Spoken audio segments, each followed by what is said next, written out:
A U.S. delegation in Moscow today meeting with Russian President Vladimir Putin. Special Envoy Steve Witkoff and President Trump's son-in-law Jared Kushner are trying to advance U.S.-led peace efforts. Putin commented on Europe's part in the ongoing process.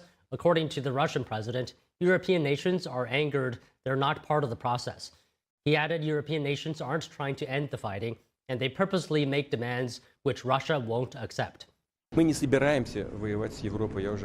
are not planning to fight Europe. I have said this 100 times.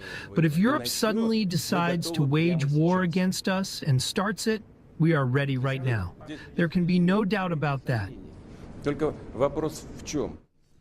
According to the Kremlin, Witkoff and Kushner are the only U.S. representatives joining the talks with Putin.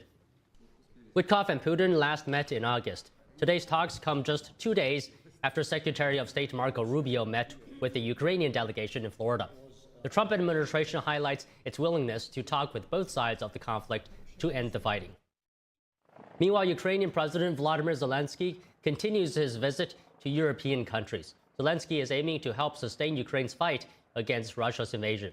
After visiting France yesterday, the Ukrainian president is in Ireland today. He's meeting with the Irish Prime Minister and the newly elected president. Zelensky says he's expecting swift reports from the U.S. envoy in Moscow later today. That's to know whether talks can move forward or not. The U.S. recently introduced a 28-point peace plan to resolve the war, but both Russia and Ukraine said they don't agree with some of the points. Zelensky now says if Russia indicates it still wants to find a middle ground, then Ukrainian officials may meet with the U.S. delegation very soon to continue the peace process.